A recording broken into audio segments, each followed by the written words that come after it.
Okay, I think we're ready to start. Policy Committee meeting of March 18th. I'm going to start the way, we happen to be in this room not for any particular reason other than the other rooms aren't available. I'm just saying that, not because it's something different or the content of the meeting. But also, I guess, so it's easier to hear the tape. So I'm going to start the meeting the way that we always start committee meetings, not necessarily the way that we start our board meetings with, and I'm just going to go to the front row. Roseanne, can you start with just introductions? Do we need to turn these on or no? You, Robin Ferrone, Director of Strategic Partnerships. Mary Kane, Senior Legal Counsel. Liz Large, Contractor General Counsel. Michelle DePass, Board and Policy Committee Member. Have to turn it on. Eddie Wong, Board, Policy Committee member. Julia Brim-Edwards, Board Member and Policy Committee Chair. Patty Sullivan, Board Member, not on the Policy Committee. Great. So we have, we're going to start with, oh, sorry. Sorry, Hi. Frankie. I didn't see that you were online. You want to introduce yourself? Yeah, I'm Frankie Silverstein. I'm the student representative. Is that just me or could you hear? Barely heard. Frankie, can you speak up a little bit? We can't hear you. Yeah, let me get closer to my computer. Hi, I'm Frankie Silverstein, and I'm the student representative. Great. That's much better. Anything we can do to...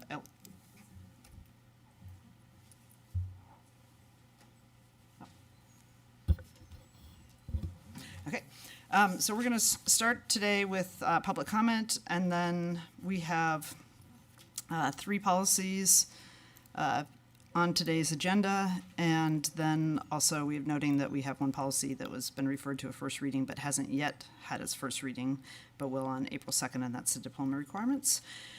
So with that, Roseanne, who do we have people signed up for public comment? We do. We have 4. The first is John Gruchow.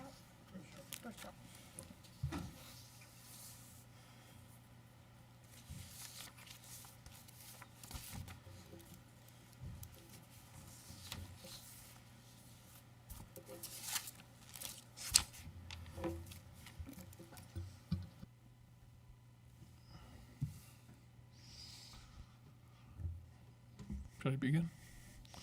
Okay, my name is John Greshow, and I work with the War Resisters League here in Portland. The United States is a very militarized country. Our government spends well over half of its annual budget on all things military.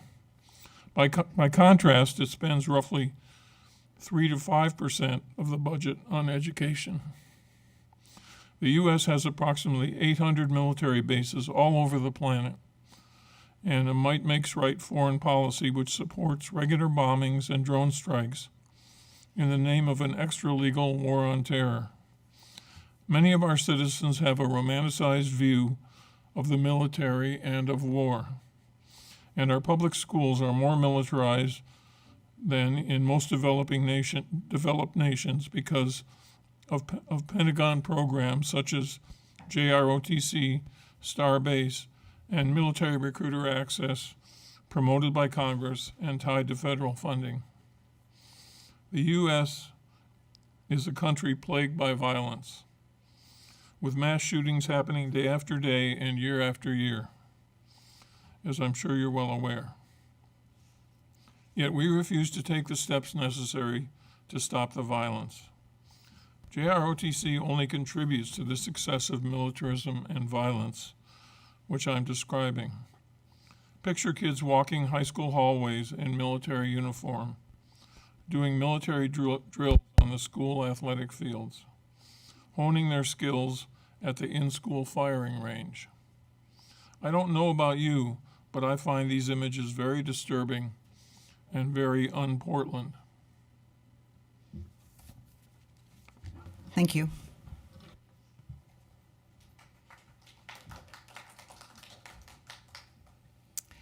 Next, we have Gina Levine.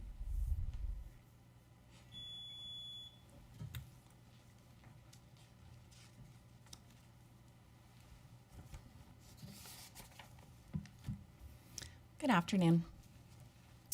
My name is Gina Levine. I'm a Concordia resident, and my husband and I have 3 kids. Our oldest started at Fabian School in the 3rd grade and graduated from McDaniel last year, and we have 2 kids still remaining at Fabian in 3rd and 5th grade.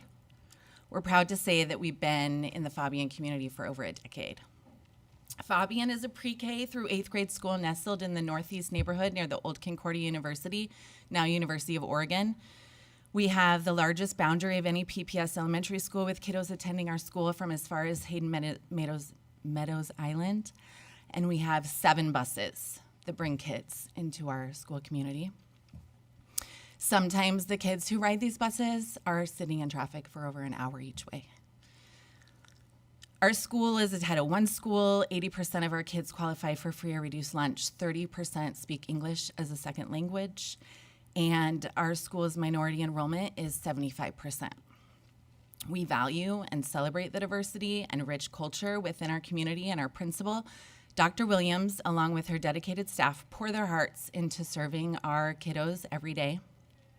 Unfortunately, despite dedicated staff efforts, our kids are falling behind.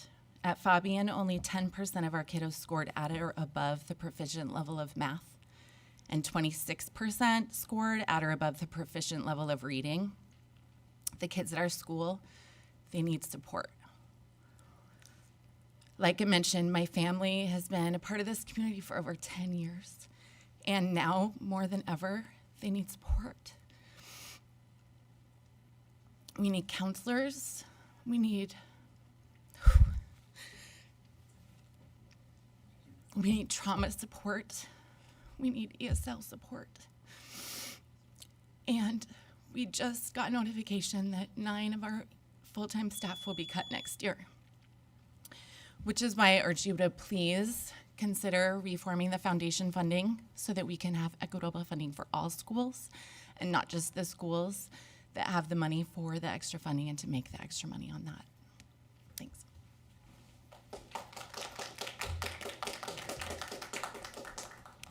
Kendra Larson.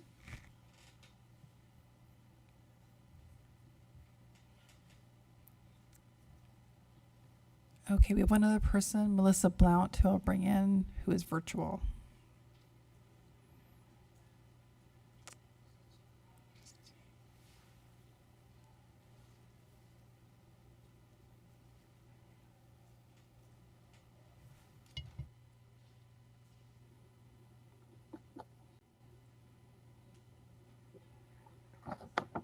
My name is Melissa Blount, Blount. I'm a PPS parent, and I've been the librarian at George Middle School, a Title I school in North Portland, for 7 years. Our student demographics are 51% direct certification, and only 23% of our students met reading benchmarks last spring, compared to another PPS school with a robust foundation with only 7% direct certification, where 78% of students met benchmark. That school's foundation said they need to fundraise to make their library services whole. I am being reduced to half-time. The George Library will be closed half the week or more next year as things stand currently. I may also have to discontinue our after-school OBOB program. A library isn't just a room with books. It's a classroom and a community space. Without adequate staffing, our students lose access to that learning environment and all of the tools that come with teacher librarians and library assistants. Please hear me loud and clear. When PPS makes significant budget cuts, as it has many, many times since the passage of Measure 5, no school is left unscathed. We all feel it, and my students and others at low SES schools feel it the most. If parents in a wealthy community are able to insert their private money to fund a full-time librarian, what do those parents know or care about the vast majority of PPS schools that cannot, who are in less of a position of privilege to advocate for their kids, and whose schools also face cuts of necessary positions? Please do not wonder why more people from my school community have not come out to speak about something so complex and that has been hidden from them for decades. Those parents also have unique challenges that many PPS families do not. I am here today for my community, but please don't discount the many other voices from schools spanning all SES statuses that have come before me for so many years and asked you to reform this policy. This reform effort is not about guaranteeing that a certain amount will be privately raised. It is about the spirit of policy, to guide citizens to act equitably, communally, and not solely in their own self-interest. It is about updating an outdated policy. Thank you for your time. Thank you.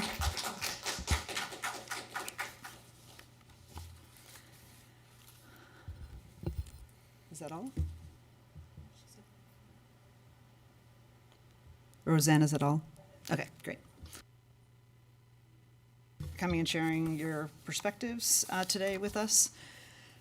We are, and I would just ask, so just our normal, even though we're in the boardroom, our normal process is people have a chance to comment in our committee meetings during the public comment, and then the rest of the discussion is for staff and board members.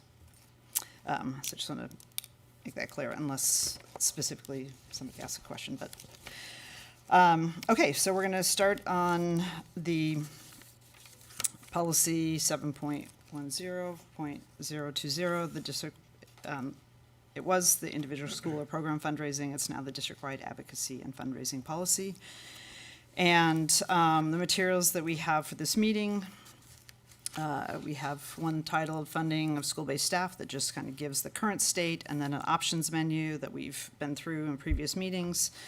We also have a June 17th, 2022 memo that covers the there's been numerous community engagement, but this particular involves 2 roundtables that were held, and then also a principal survey that happened. So that information is posted as well. In addition, there was discussion at the last meeting around this document that we called a matrix, and this was in some ways a response to some of your questions, Director Sylvan, about what the other models were and how they distributed money. And in some ways, I think it was primarily focused on how they distributed the money, but in some ways, we've resolved that by it's going to be decided. It will be decided, but before the school year in which the fundraising happens. So it's not decided in the policy. So decided by whom? If you look at, let me just find it.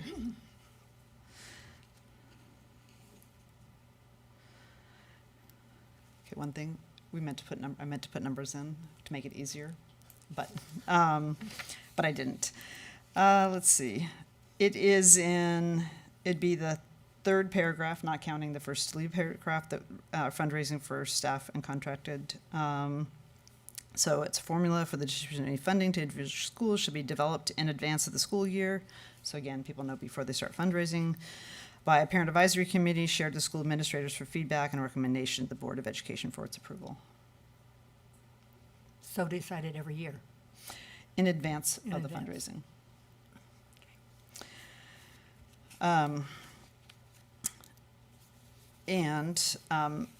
So I'm going to just cover off just the differences between the matrix you saw last time and this one, just for the record.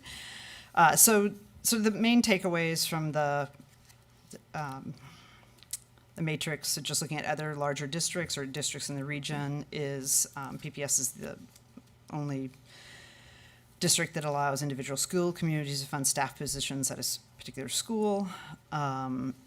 It also notes some of these other districts that have, where they have extra funding besides just the state school fund, whether they have a local option, a bond, just so you can get a sense of what are resources available.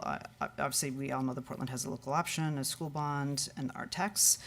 And then it also lays out just the number of students enrolled, the median household income. So I want to call attention to 2 things. We took out the column that was titled per student fundraising because it was hard to get an accurate comparison of what actually per student went to staffing. So it wasn't the point of the matrix. The real point of the matrix was is really probably the right-hand column to talk, which lays out what other districts do. So like PPS allows individual fundraising in individual schools. Lake Oswego, for example, they raise money district-wide for FTE and every school benefits, but it's not, you can't raise it for a particular school. Hillsborough doesn't allow, their foundation does not fund school-based staff. Westland Wilsonville, so I'm going to talk a little bit about Westland Wilson, not Westland Wilsonville, Tiger Tualatin. So last meeting, there was a discussion about the amount of money they had, which was in their, that's reported, which is $2.7 million. It's important to note that, and I want to thank Robin, and then I also had a conversation with the Tiger Tualatin School District, is the majority of that $2 million is it appears to be an in-kind contribution around food.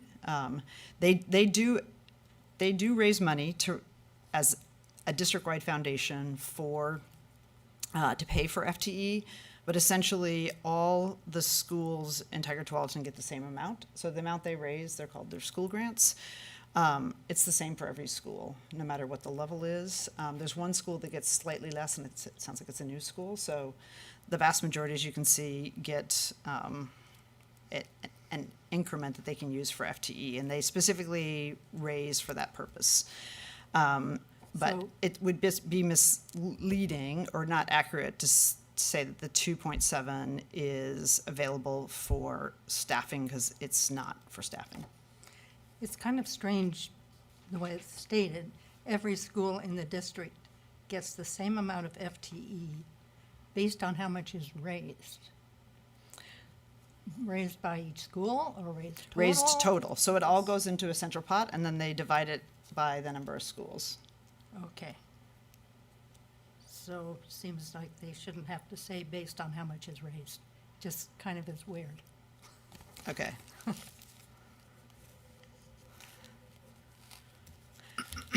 You know, Patty, you're made for this committee because we've always had editors.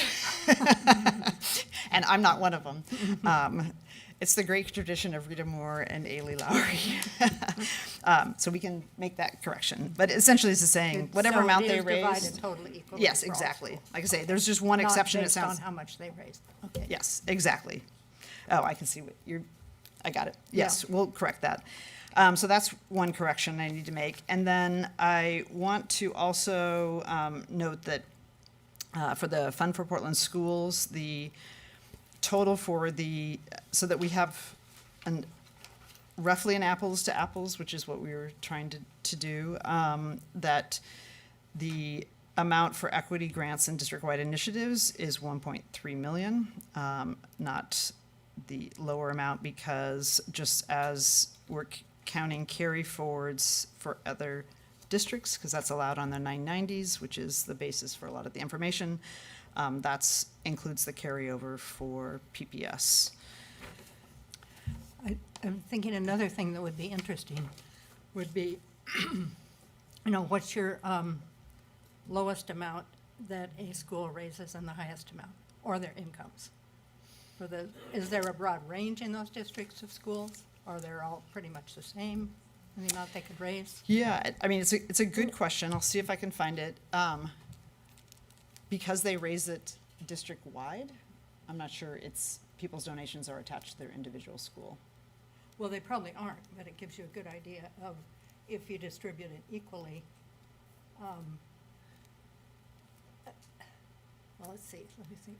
Because You had because it's all coming into one pot, and so So say one school, so going to one pot, but one school raises 50,000. The other school raises 2,000. And then it's distributed equally. it's their central foundation raises the money. Okay, so you don't know at all Yeah. what it came from each school.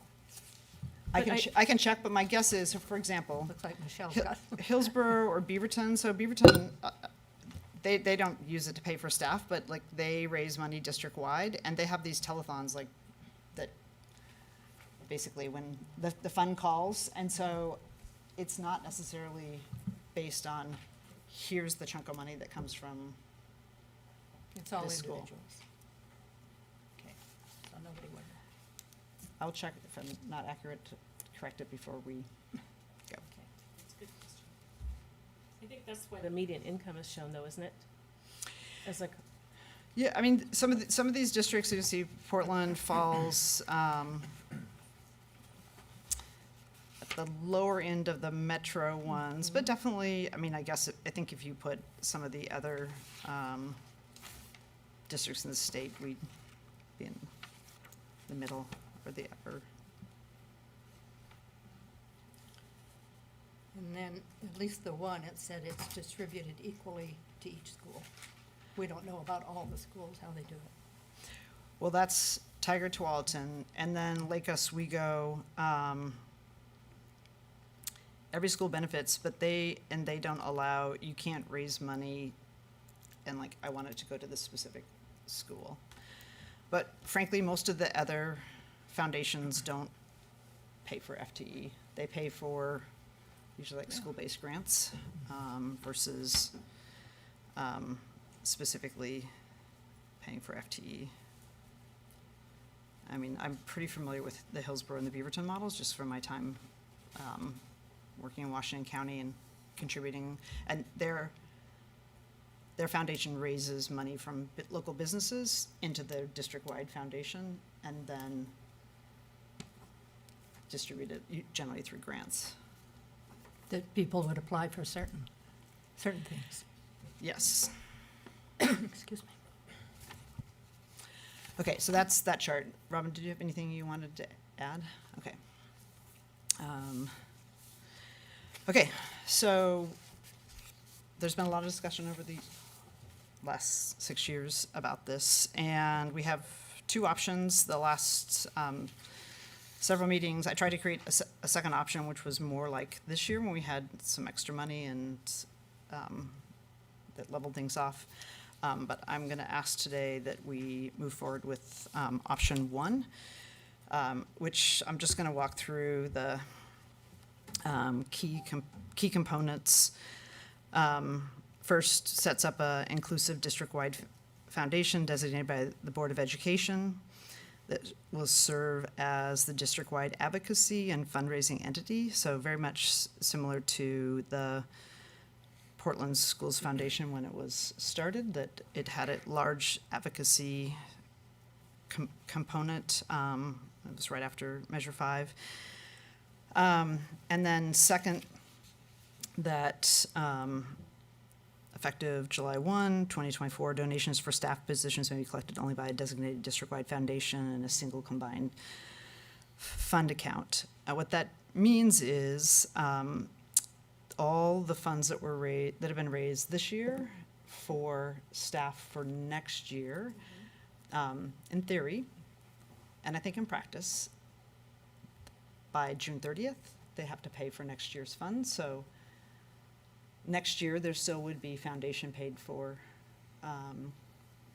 staff. But starting July 1 of this year, the fundraising. So essentially, this year's fundraising will play out into next year.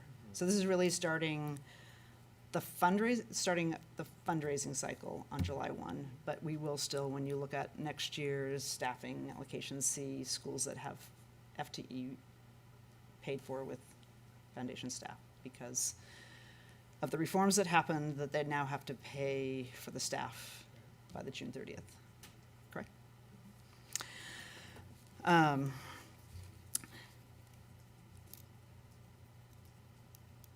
And then the section also talks about the point, Patty, that we talked about earlier, that there's a formula and how that's set up and when it's set up so that people know in advance how it's going to be distributed. And I think it's, it could be contemplated that you could have a multi-year formula set if they wanted to. And then there's some language that's in parentheses, and we had a discussion with staff about whether this should be in the policy or it should be in the resolution. But we left, for right now, we leave it in the policy just to be absolutely crystal clear. And it's this point that funds that are currently raised, the expectation is that they can be expended in the 24-25. And just so nobody thinks all of a sudden there's this cliff, or they raised a lot of money and now they can't use it, like, because they were relying on the existing policy. But technically, it probably better not to have it in the policy. It should more likely be in the resolution, but really don't want anybody to think like all of a sudden, like, the money they raised isn't gonna be used. There's also then a registration and reporting, and this move from, in option 2, there's a requirement. This is more of an encourage model, and the reason why it's no longer a requirement is that they're no longer able, in this new model, able to buy staff. And so we encourage them to register with their contact information. Ideally, if we think about wanting to have a robust district-wide advocacy, the district-wide foundation is like the convening place for both advocacy but also fundraising. And that they'd want to be part of that network of advocacy as a district. And then we'll receive an annual report at the end of the district's fiscal year showing the district-wide foundation's donations, expenditures, and major projects, which we currently get from the fund. And then the points about the entities that, the other requirements, these haven't changed since we discussed them at previous committee meetings, and these were ones, many of them that came originally from the fund as recommendations, how to make our fundraising activities more inclusive versus exclusive. There's some other provisions around just sort of the threshold for contracted staff, and what their requirement is. There is an addition that says, in extraordinary circumstances, the superintendent, in consultation with the Board of Education, may accept community-based donations to fund staff. And there's not an example of this, but we also don't want to rule it out, that if some benefactor who maybe graduated from a PPS high school, wanted to make a contribution, a significant contribution that would fund staff. I'm going to use Benson as an example, to fund staff, that it could be considered like if it was a one-time gift, or if it was like, I want it just to go to the high schools.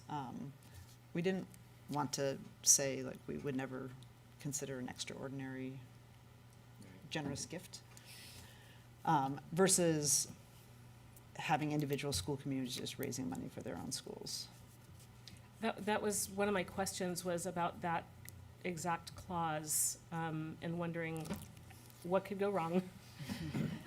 And also, just, is this a workaround? I just was wondering if there were other examples. I mean, we've had people ask if they could donate and name a stadium, or, you know, after them. So Well, I think that's why how does this, I'm wondering if there's another, you don't want to discourage someone from making a generous donation, but I thought that the role of this policy was so that we would prohibit the funding of staff. But this is an exception that I'm just wondering which schools and where's that going to show up? This is more focused on like an individual, like one large individual donation, versus like school-based fundraising. Yeah, I'm wondering though, we do have individuals that would be able to make large contributions to the school of their choice. I'm thinking of someone at Jefferson specifically, but not every school has a benefactor like that. And so I'm just wondering how this might play out. And if this would be a workaround for schools that do have those more of those individuals that have higher incomes that could make a $50,000, $100,000 donation, and it would be helping them out.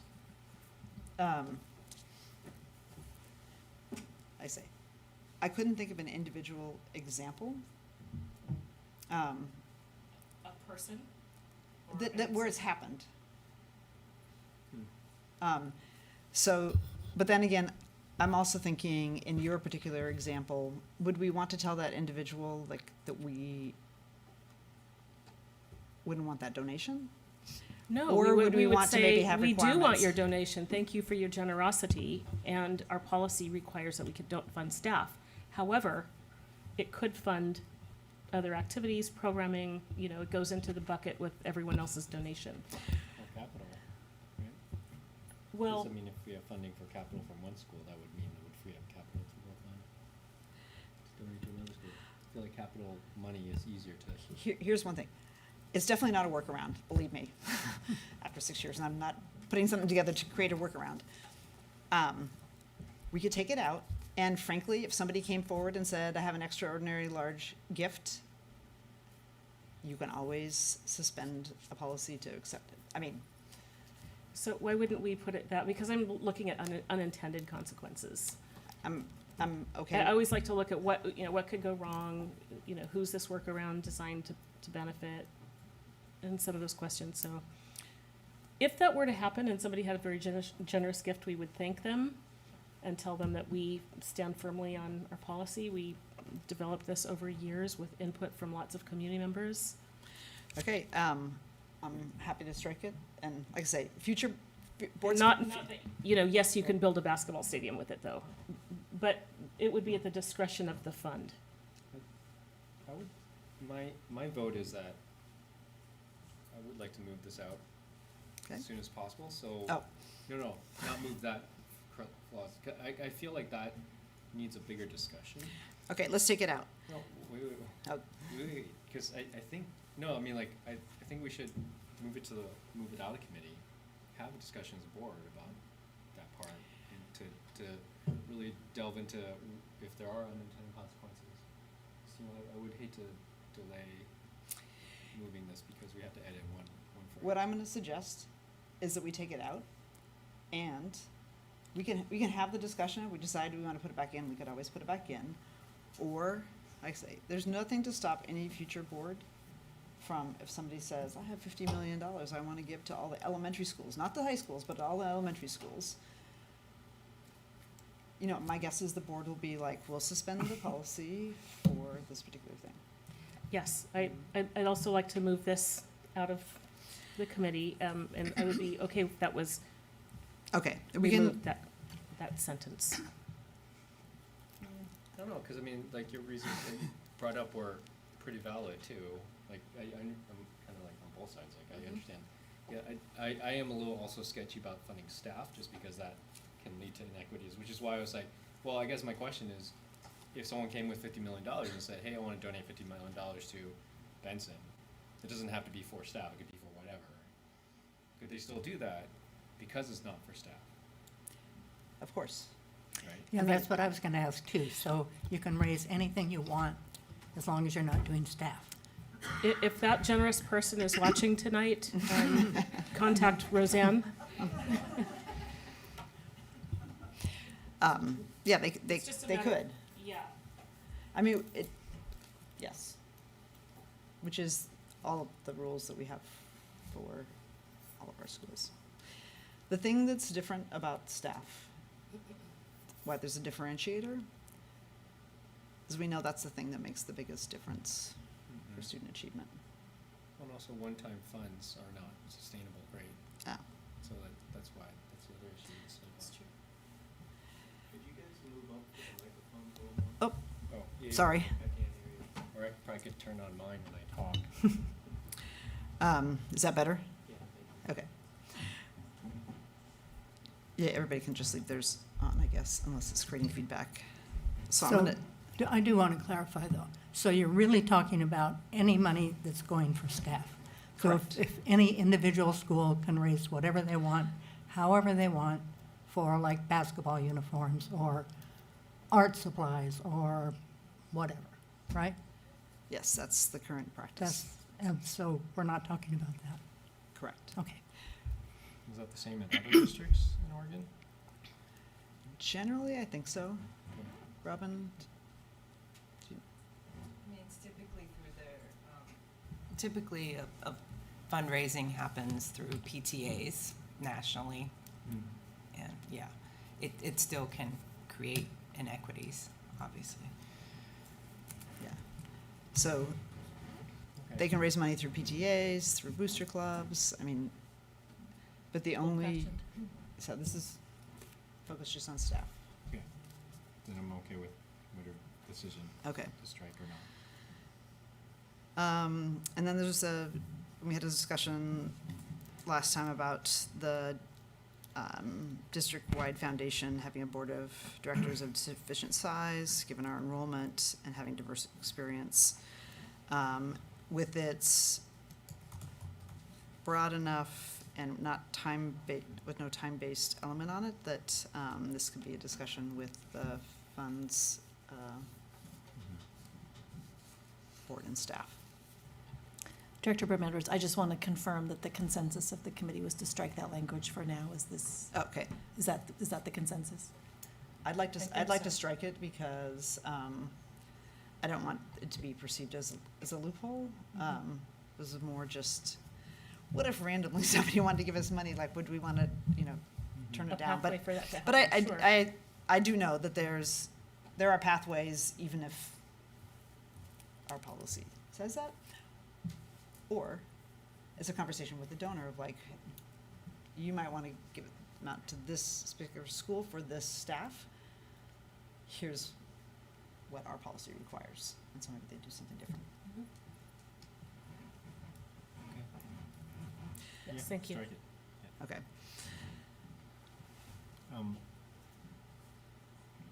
Sorry, I had a question, but I think I answered it already in my head. Thank you. Love it when that happens. I guess I think you sort of touched on my previous question. I did have a question about why it was registration reporting. It's just encouraged, right?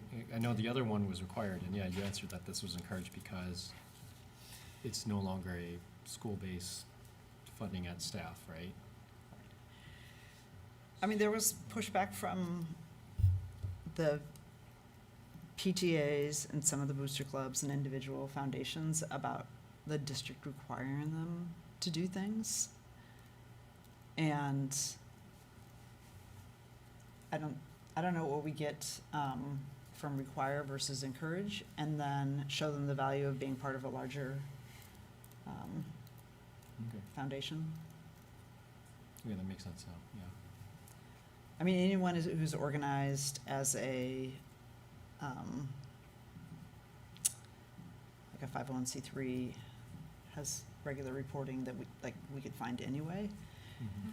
I mean, I would hope that it would be viewed as having extra resources and connections to other school community, and just, for example, if we're advocating in Salem or in a variety of other contexts, that people would see it as useful to be getting information from the district. Okay. Patty, do you have any additional questions?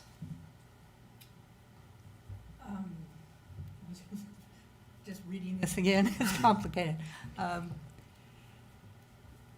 No, I don't think so at this point. Okay. Yeah. Michelle, ready? Yeah. Frankie, did we lose Frankie? It looks like she's still there. Oh. Frankie, do you have any questions or any comments? Oh, I'm sorry. She's It looks she's like gone. Okay, yeah, she sent me a note that she was gonna have to drop. Oh, she sent me a text. I have to go. I'm in support of moving it out. So I'd like to recommend moving this to the full board for first reading. Since the committee is supportive of moving out with a recommendation for first reading. Yes. So moved. Okay, great. All right, Seconded. so the next meeting is April 2nd. If we can have it on the agenda for first reading, that'd be great. All right. On to the next item on the agenda. So I've got to grab it.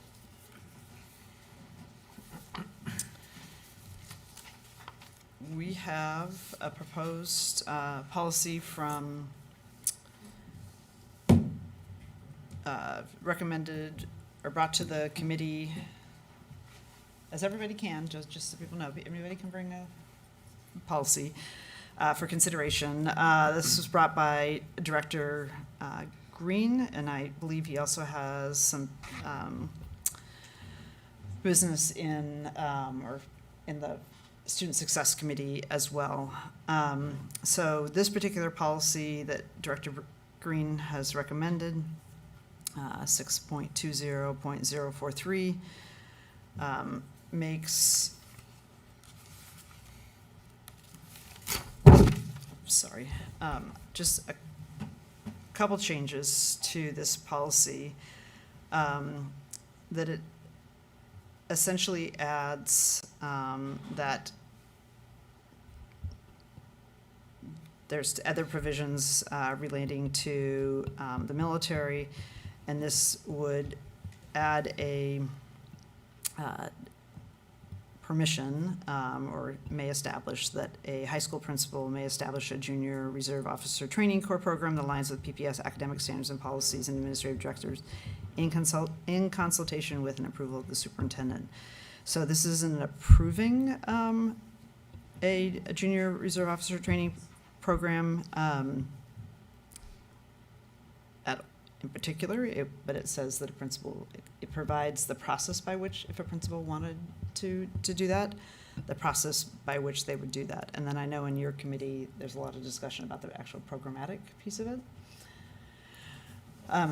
In addition, I want to note that at the last committee meeting, there were questions from committee members about things like alignment with CTE standards, career opportunities, academic integration, leadership development, college and career readiness, community engagement, equity and inclusion, resource allocation, monitoring and evaluation, and licensure.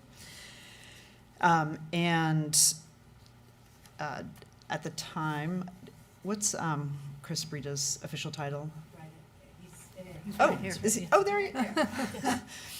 I'm here. Well, and full transparency, I have a 5-month-old next to me, so you're going to hear probably 2 people talking. Awesome. Okay. Well, thanks for being here. I was prepared to present for you. Oh, no, So I got it. Well, I didn't want you to have to speak for me, so I'm here. So I was just, the frame up is we asked some particular questions at the last meeting. I really appreciate that even with you being out, that you got right after it and talked to some of the districts in the state. And we have a document that I believe has been posted that provides some general themes without really connecting them to individual districts. But I really appreciate you doing that. Do you want to present the main themes that you heard back based on those topic areas, or do you want to provide a summary of your research? Yep, I'm happy to.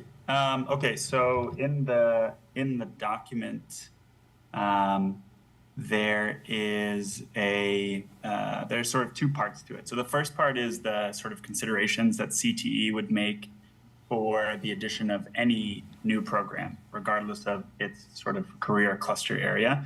And so those are the things that Director Broome-Edwards was sort of pointing to before about how does it align with CTE standards, what are the career opportunities, so on and so forth. So there are sort of 10 buckets that we would consider if we were going to move a CTE program forward. The second piece is that I was asked to reach out to folks both at the state level and nationally. So I reached out to 2 districts, both locally and nationally, like I mentioned, who have JROTC programs, just to sort of get the high level themes. And I think my approach generally to this process was to be as unbiased as possible. Really just wanted to get a sense of, to get a sense of what is happening in those districts that have JROTC. And so the sort of themes that emerged, the first one is that both districts shared that there was that there was a lack of local control because the JROTC programs are run by the. Hold on. Let me get this child. Just grab the baby. We want to see the baby anyway. She's coming to the meeting. Yay! There All we right. are. This is Al, future PPS student. Say hi. Hi. He's so cute. Okay. Thank you. So yeah, the first one is that both districts sort of expressed concerns and challenges with the fact that there's no sort of local control. The military sort of has full control over who the teacher is. They go through the vetting process. And so ultimately they're hired by the military. The programs are funded by the military. They both use language like the number of strings attached to the relationship, because really it's not sort of managed by the district, it's managed by the military partner. Second, they both talked about the challenges in maintaining the program.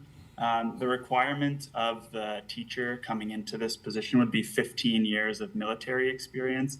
And so both expressed some challenges with finding the right sort of teachers to do that.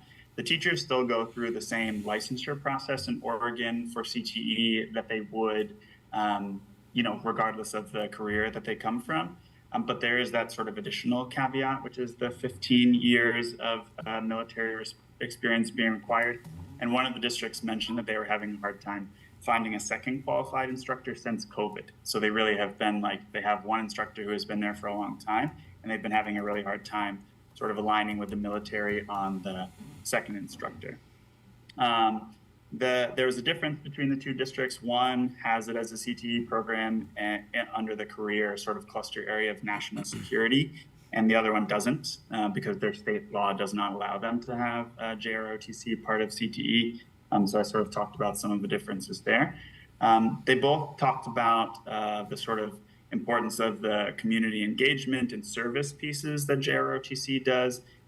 They both pointed to the positive impact they had on students in the community, that they spent considerable time performing community service activities, and they both sort of emphasized the importance of the leadership skills that were being developed as part of the programs. Another sort of challenge that emerged was just adapting the military structure to high school setting, right? Because we're talking about 15 to 18-year-old students effectively. And so the requirement of having someone that needs to be 15 plus years of service makes it so there's a relatively significant gap between that person's sort of professional career and their time in school. And so there was some dissonance between the expectations of what high school is like and sort of what the military time was like. And then the last one, they both pointed just to some outcome data. Students are successful in those programs. In the programs that are CTE, they sort of match the outcome data that sort of points to graduation rates being higher for students who complete CTE pathways. And so they both pointed to that as well. Students are successful, and there are lots of students enrolled in those programs. And so there's no sort of concern about them going away or dwindling. So yeah, students are participating and they're being successful.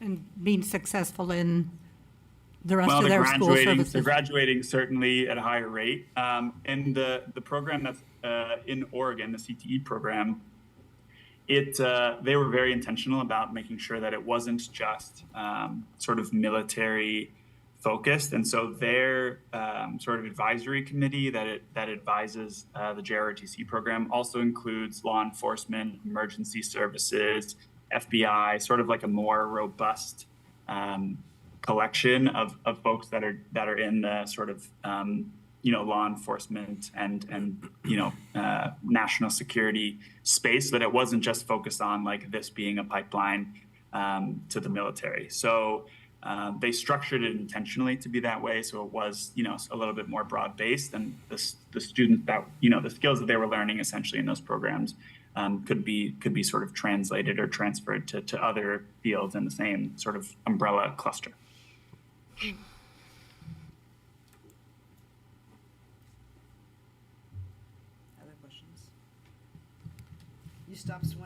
You stopped swaying. I knew that motion from.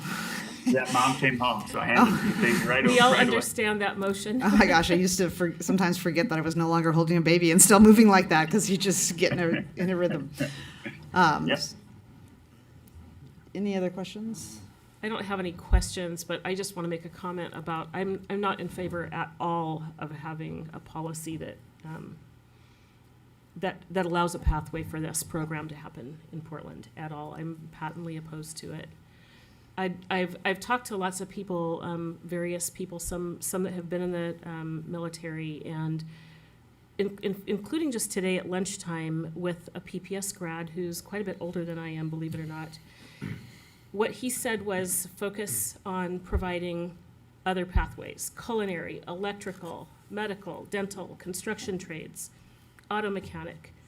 Green job sector is growing, renewables, battery storage, aquaponics, solar installations, heating, ventilation, air conditioning, and some of those other pathways besides a militaristic pathway.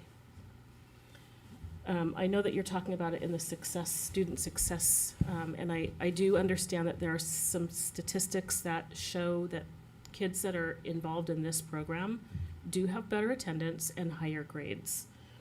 I'm concerned that Portlanders are sitting ducks, basically, being recruited by the military. And I'm just philosophically opposed to doing that recruitment in our schools from our community.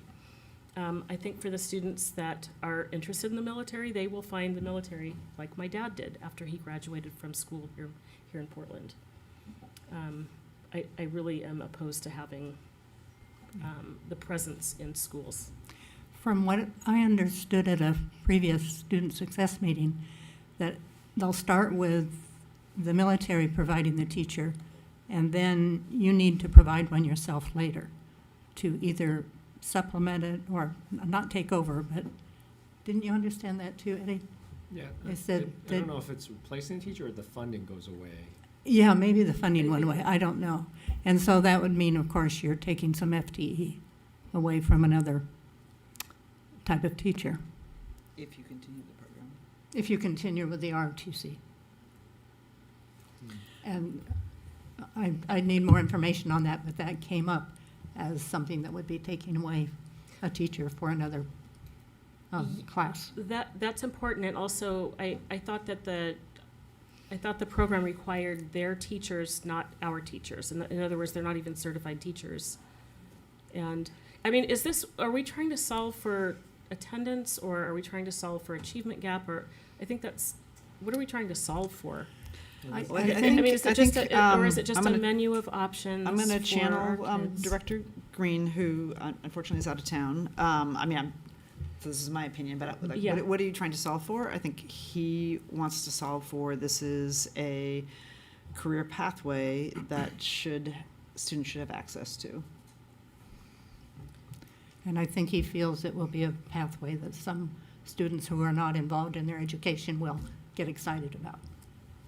It really worries me where it would be offered, and it feels very untested. It feels like we should do better about offering other menu items of things that are interesting. STEM, if we start to look at the jobs of the future, the military, we should be training our kids to in STEM activities that support the green sector.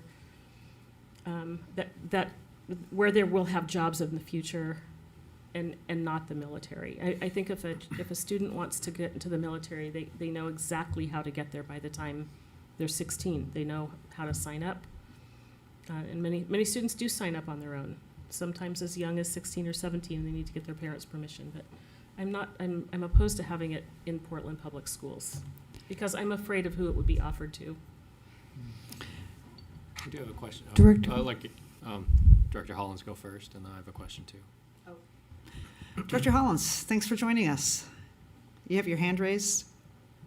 Yeah, thank you.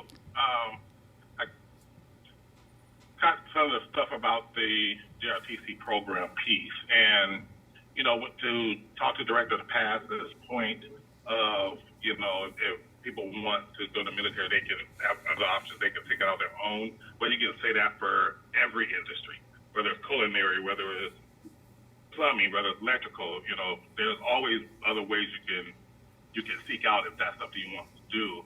I think the point of this is just to give kids another option, just like what we do at Benson, and we introduce them to, and with our CTE program, it's great. Our CTE programs in Portland Public Schools, I believe, is second to none. You know, they do offer electrical, they do offer plumbing, they do offer other pathways.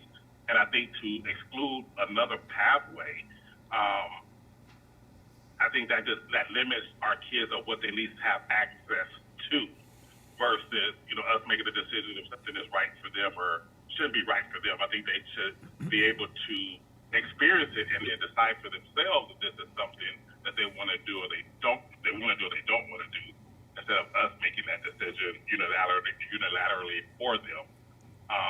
And that's kind of what I see the JRTC program doing, is just giving them another outlet, just like plumbing, electrical, being a doctor, culinary, that we have on our schools. Just another opportunity for them to explore career pathways.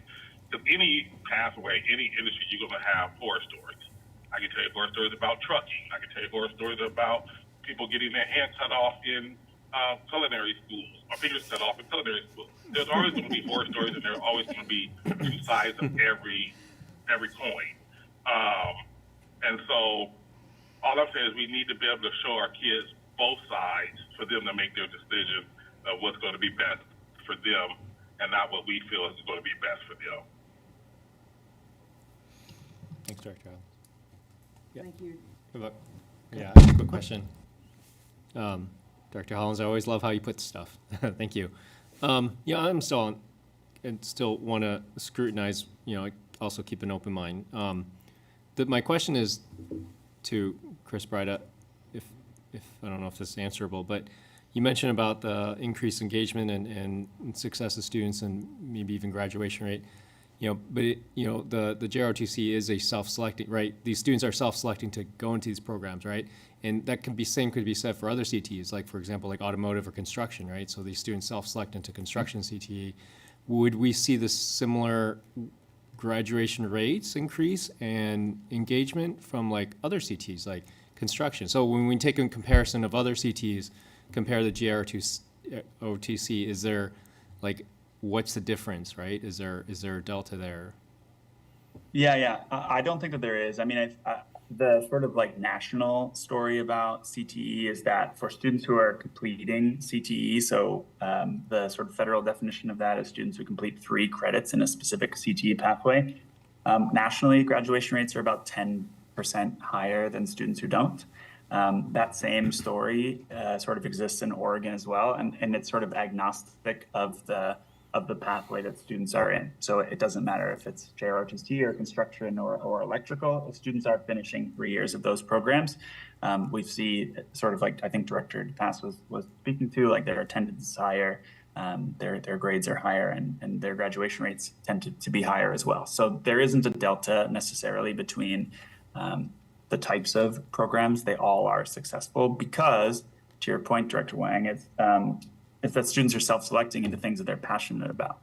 And so when students can self-select into things that they're passionate about, that sort of drives attendance, that drives the rest of, sort of the work that they're doing. So, so I mean, that's the reason why CTE, sort of nationally is that way, locally is that way, because it is sort of the hands-on passion project of a lot of our students, and it is a big reason why many of them come to school in the first place. One more question. No. Go ahead. I was just going to, and this maybe is in your committee, that I think it would be helpful, is that we have amazing CTE strands now. So I think of like when my kids were in high school, like very little. And so I think the theory is this is like something else that kids could be passionate about, just like the whole host of other things. And I'm really proud of PPS and the work that's happened over the last 10 years, and also coming out of post ballot measure 98, where there was more dedicated funds and really a realization of this link between, really connecting kids to the real world. And things that are outside of just the very traditional academic subjects. And so I think it would be worthwhile just to look at what else is offered, because I don't, it used to be, there was, if you went to this school, you would have maybe a pretty rich set of options, and if you went to this school, you had a much more narrow, and that's just not the case. Like the last time I looked at the matrix, it's pretty amazing what's offered.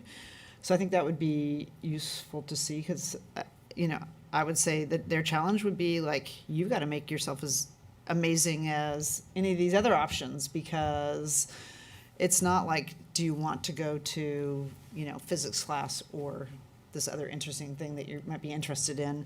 Nothing wrong with physics, sorry. You're talking to a physics teacher. God damn it, I was trying to think of what you weren't. I couldn't remember what you taught. But This was one more popular classes than oh my gosh, I was just speaking from my own personal experience. it was different back then. And when I was a kid. So, I think that would be a challenge, is like if, classes now have to show that they're like compelling, because students get to choose among some really interesting topics. So I think that would just add to the conversation, because I do think it's changed. Just I know from like certainly my experience when I was in PPS, like there was voc ed, and then there was a period where we didn't really have anything, and now we have fortunately a very robust, I think way more equitable set of choices. And sorry, Director Hollins, not just at Benson anymore. Yeah, so I would be Yeah, curious. I know. Yeah, Benson takes a cake there. So an article appeared in the New York Times, and it's a little bit out of date. I believe it's June. It was updated June of 23, and the title is "Thousands of Teens Are Being Pushed into Military's Junior ROTC," and I would just encourage us to all read that. And in the article, there's some places or examples of where guardrails could be placed. In other words, the headline here is that high schools across the country, students are being placed in military classes without electing them on their own, and it sounds like we would have an opt-in program.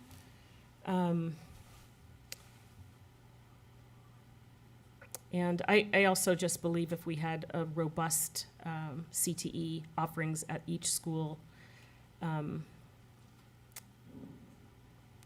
don't think we need the military. I leave it to the rest of the board, but I'm just expressing my philosophical discomfort with having military presence in our schools. I'll let Director Hollins go first, and I have a question, one last comment. And then All right, and during the past, I am on the same level as you as far as about the military. I used to be, especially for our Black kids, and what kind of effect that could have on our Black kids getting into the military. I was one of those things that, and it was an old movie that I think it was Lawrence Fishburne who said the military is no place for a Black man, right? And so I took that for a long time until I start really looking at what it does when my kids was about to go to college, and then them going to a HBCU, seeing the effects of kids who have been in ROTC programs or JROTC programs, and then do those in college. My perspective changed a lot because you was hearing the stories, and not just the stories of them being in college and graduating at a higher rate and having more passions of what they're doing. The opportunities for the new things that you're talking about, the new workforce, they're teaching AI in the military. There's a lot of the stuff that we get now has came out of the military. And so by seeing that, my perspective has changed on the whole military piece, especially for black folks and specifically Black men. And talking with those that, like Ms. McKenzie's, his brother was part of that, my uncle was part of it, and talking to them about what's the real that happens in there, and talking to them about saying, hey, what is it like? What are the experiences? And they're good experiences experiences outweigh the bad, and that's kind of what has changed my perception of the military and how it can help us or how it has hurt us in the past. Thank you. Yeah, I have a comment and a question. So, one thing that was added in the policy, I don't know if you read my mind or I talked to you about it, but some guardrails which I was in supportive of, the part where it says, this can only be approved in consultation with and approval of the superintendent. High school principal may establish a JROTC program that aligns with, and this is a key here, that aligns with PPS academic standards, policies, and administrative directives, right? And I think that's an important guardrail for me if we're going to pass something like that, because it has to. And Chris, right, you mentioned about things about one of the themes with other districts is that it seems like there's some wrestling of authority over the curriculum, right? Because whether or not the military pays for it, it's our students. And if we have this in there, these guardrails, like PPS academic standards, policies, and administrative directives, I'm specifically thinking about academic standards, would the JROTC even qualify to be able to taught as is? Is that a question for me? Yeah, I don't know if it's even answerable at this point, but. I mean, it's hard to answer. In the conversations that I had, I think that the sort of general sentiment was the curriculum comes from the military. And because they are funding the teachers and the program. And I don't know about the high school success piece that you mentioned, in sort of the cases of folks that I spoke to that are, in my position in other districts, there wasn't any mention that they eventually absorbed those programs. It's still being run sort of by the military.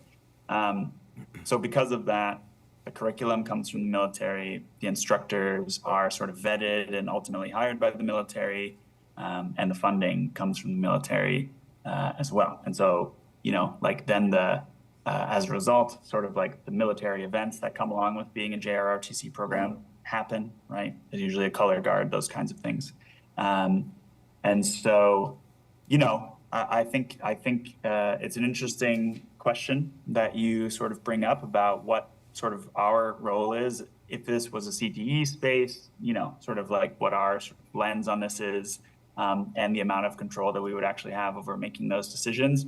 I think there's some, like I mentioned before, there's a district in our state that has a program who, they bring in also law enforcement and first responders as part of the advisory committee to make sure that sort of like tangential skills are being taught and it isn't just sort of focused on the military. But there are other programs in our state that are not CTE, that it is my understanding that those programs generally are run by the military and is their curriculum. I thought you said at the Student Success Committee meeting that they would have to go through the same training that all CTE teachers go through. Yeah, they do have to go through. So they have to go through the same licensure process. So the sort of one caveat that's different about this particular role is that the military requires that they have 15 years of experience. Oh, so it has to go Whereas with like that. a normal sort of like industry process, we would just look for 2,000 hours of industry experience would be the sort of like threshold that would allow someone to, begin the licensure process. But then after that sort of first criteria is met, we would still go through the same licensure process. So they do have a teaching license in the same way that any other CTE teacher does. Okay. Did you have a comment? No, that was my comment. Okay.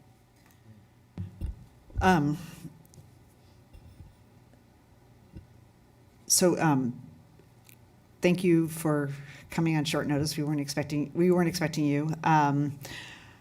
I'm just, thinking about Director DePass's comments, and as a parent of 3, I had one child who expressed often an interest, and still do, but I think he's about aged himself out of his interest in the military for a variety of reasons, like the whole like leadership training that comes with that, the structure, exposure to just a lot of different technical skills, and being outside of a traditional academic environment, or more being outside of the regular academic environment, or a profession that is linked to a particular academic focus area. So I do, when Director Green raises the issue of like this isn't for everybody, but it is for some students. I think it's just my 3 kids, and I have one of 3 who that would apply to. So I'm supportive with, again, the conditions, Eddie, that you shared that have been built into the policy. Again, this is just establishing a process. It doesn't actually establish the program at any of our schools. So with that, I'm wondering if we have, we can move it out of committee. I understand Director DePass, you will not be supportive. I would say no, I'm not Okay. supportive of that. Director Wong, are you forwarding it on for first reading to the full board? It's tough. I don't know. I'm still on the fence. I think my initial reaction is no, but I also trust that Director Hollins and Director Green have some really good reasons, and I want to hear that, and so that's why I would vote yes. So take it to the full board for discussion. Okay, if we can add that to the first reading list as well, and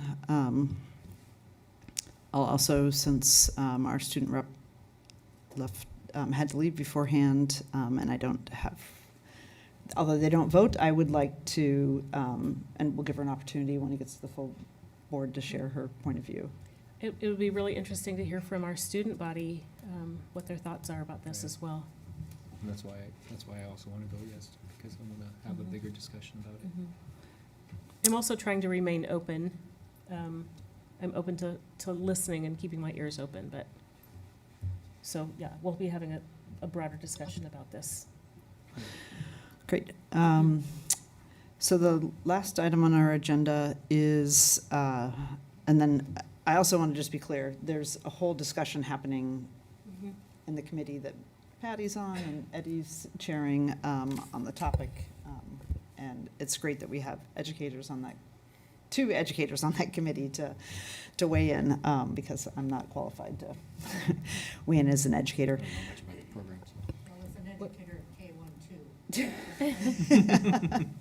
It's never too early to start your machine learning journey, and that's how you get to AI, is through having strong math skills.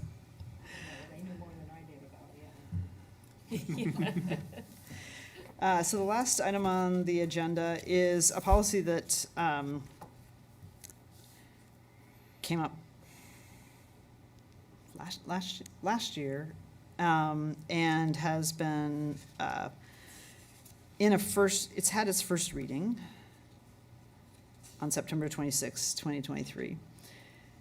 And just to provide background, since it's been a long time since we had our first reading, is, well, the title says class size guidelines, which implies it's about a bigger topic. Really, the change that was made to the, and it looks like I don't actually have the policy in front of me. Do you have the red-lined copy, or? I'm on my I have paper this one. version. Sorry, thank you. So there was an existing policy, and the only change that's been added is class-side guidelines and school staff allocations for focus programs, focus schools, and dual immersion schools shall align with school staff allocations and class-size guidelines for neighborhood schools.